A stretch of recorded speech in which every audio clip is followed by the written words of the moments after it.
দর্শক, আমাদের সহকর্মীরা বিভিন্ন কেন্দ্র এবং একই সাথে রিটার্নিং অফিসারের কার্যালয় থেকে খবরাখবর দিচ্ছিলেন। আমরা দেখছিলাম এরই মধ্যে বেশ কিছু আসনের খবরও কিন্তু এসে পড়েছে গণমাধ্যম কর্মীদের কাছে।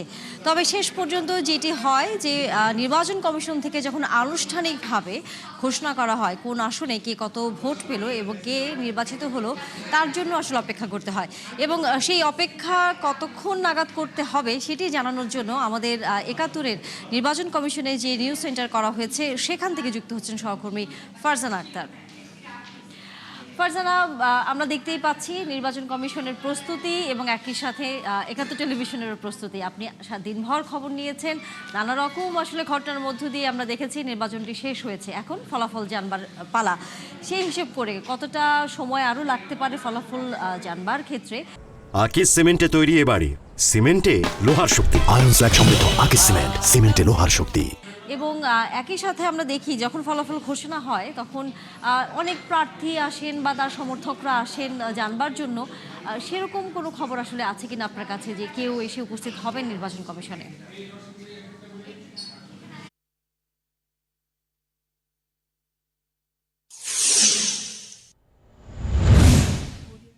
হচ্ছে কিছুক্ষণ আগে নির্বাচন কমিশন সচিব আমাদের এখানে যে মিডিয়া বুথ রয়েছে সেখানে পরিদর্শন করে গেলেন এবং তাকে আমরা যখন প্রশ্ন করলাম যে আসলে ফলাফল এখন পর্যন্ত ভোটার টার্ন আউট কত, তিনি কিন্তু তেমন কোনো উত্তর দেননি। তিনি বলছেন যে একেবারে ফলাফল ঘোষণা করা হবে এবং তিনি সবশেষ আমাদের ব্রিফিংয়ে দুপুর 2টা পর্যন্ত বলেছিলেন এবং সেখানে ফলাফলের টার্ন আউট ছিল 40% উপরে এবং এখন কিন্তু আমরা দেখছি যে নির্বাচন কমিশনও কিন্তু প্রস্তুতি গ্রহণ করছে। রিটার্নিং অফিসারের কার্যালয় থেকে যেই ফলাফলগুলো নির্বাচন কমিশনে দেওয়া হবে তারা সেটা ঘোষণা করবে এবং সেই ঘোষণা আসলে আরও কিছুক্ষণ পর শুরু হবে আমরা যতটুকু জানতে পেরেছি। তবে নির্বাচন কমিশন প্রস্তুত। এখন পর্যন্ত নির্বাচন কমিশন থেকে আনুষ্ঠানিকভাবে বেসরকারি কোনো ফলাফল জানায়নি। তবে ইসি সূত্রে আমরা যতটুকু জানতে পেরেছি, ইসির কর্মকর্তারা যেমনটি বলছেন ভোটের শতাংশ 60-এর উপর পড়ে গিয়েছে। তবে সেটি আমরা আসলে নিশ্চিত করে বলতে পারবো নির্বাচন কমিশন থেকে আমাদের যখন জানাবে সেটি তখন। এবং আপনি যেমনটি বলছিলেন যে নির্বাচনের সময় তো নির্বাচনের দিন আমরা দেখি বিভিন্ন রাজনৈতিক দল আসলে বিভিন্ন অভিযোগ নিয়ে আসেন। আজ কিন্তু আমরা দেখেছি নির্বাচন কমিশনে বিকেলের দিকে 11 দলীয় জোটের যে জামাত নেতারা ছিলেন তারা এসেছিলেন। জামাতের যে নির্বাচন পরিচালনা কমিটির সদস্য সচিব তার নেতৃত্বে 11 দলীয় জোটের 10 জন প্রতিনিধি এসেছিলেন এবং তারা এসে কিন্তু বিভিন্ন অভিযোগ করেছেন। তারা বলেছেন যে নির্বাচন কমিশনের কাছে 150টির বেশি ভিডিও লিঙ্ক তারা জমা দিয়েছেন যেখানে অনিয়মের চিত্র রয়েছে, এমনটি তারা দাবি করেছেন। এবং তারা বলছেন যে কুমিল্লা 38টি কেন্দ্রে তারা অভিযোগ করেছে কুমিল্লা 38টি কেন্দ্রে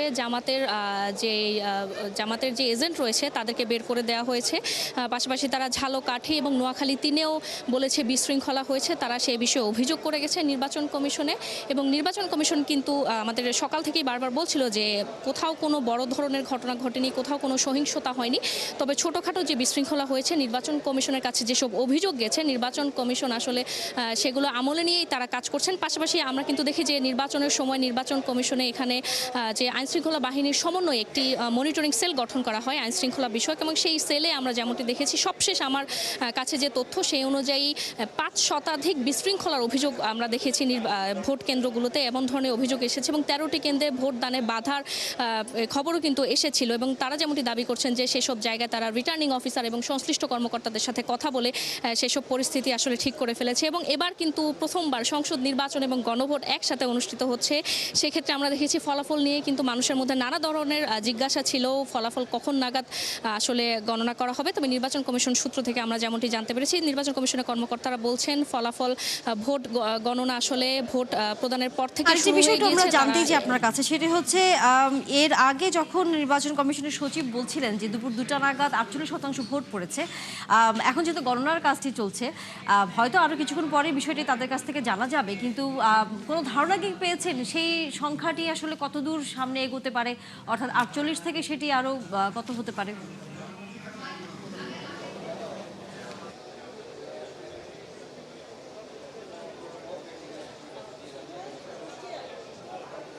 তানি, আমি আপনার প্রশ্নটি স্পষ্ট শুনতে পাইনি। আশা করি শুনতে পাচ্ছেন আপনি আমাকে। সেটি হচ্ছে যে নির্বাচন কমিশনের সচিব দুপুর 2টা পর্যন্ত 48% ভোট পড়েছে বলে তারা জানিয়েছিলেন। এখন যেহেতু ভোট গণনার কাজ চলছে সেই সংখ্যাটি কতটুকু বাড়লো এই বিষয়ে কোনো আসলে তথ্য আছে কিনা, যদিও তারা এখনো কোনো আনুষ্ঠানিক কথা বলেনি, কিন্তু আনুমানিক কতটা হতে পারে? তানিয়া এই পর্যন্ত আনুষ্ঠানিক কোনো বক্তব্য দেয়নি আসলে কত শতাংশ ভোট পড়েছে। তবে আমি শুরুতে যেমনটি জানাচ্ছিলাম যে নির্বাচন কমিশনের কর্মকর্তাদের বা ইসি সূত্রে আমরা যতটুকু জানতে পেরেছি 61% বেশি ভোট পড়েছে। তবে সেটি আমরা এখনো নিশ্চিত করে বলতে পারছি না, যেহেতু নির্বাচন কমিশন থেকে কোনো আনুষ্ঠানিক ব্রিফিং হয়নি এবং কিছুক্ষণ পর হয়তো ব্রিফিং করবে, তখন আমরা সেটি আসলে বলতে পারবো। এবং এবার যেহেতু সংসদ নির্বাচন এবং গণভোট একসাথে, নির্বাচন কমিশনের পক্ষ থেকে বলা হচ্ছে সংসদ নির্বাচন এবং গণভোটের ফলাফল তারা একই সাথে গণনা করছে, তারা কোনোটি আগে বা পরে দিবে না। তারা যেমনটি বলছে বিশৃঙ্খলা যাতে না হয় এ কারণে তারা সংসদ নির্বাচন এবং গণভোটের ফলাফল একসাথে প্রকাশ করবে এবং গণভোটের ফলাফল সারা দেশের যে কেন্দ্র রয়েছে সেখান থেকে নির্বাচন কমিশনে আসার পর নির্বাচন কমিশন একবারে পুরোটি সংকলন করে সেটি প্রকাশ করবে। এবং ধারণা করা হচ্ছে আগের বারের মতো, আগের সংসদ নির্বাচনগুলোর মতো এবারও হয়তো রাতের মধ্যে বেশি সংখ্যক কেন্দ্রের ফলাফল আসলে জানা যাবে বা বেশি সংখ্যক আসনের ফলাফল জানা যাবে। আবার নির্বাচন কমিশনে অনেকেই বলছেন সেটি আগামীকাল নাগাদও হতে পারে। তানিয়া, অবশ্যই আমরাও আপনার সাথে যুক্ত থাকব, শেষ মুহূর্তের ফলাফল আসলে আমরাও জানতে চাই এবং সেই ফলাফলের ভিত্তিতে আগামীতে সরকার গঠন করবেন এবং দেশের গঠন করার একটি দায়িত্ব নেবেন কোনো একটি রাজনৈতিক দল।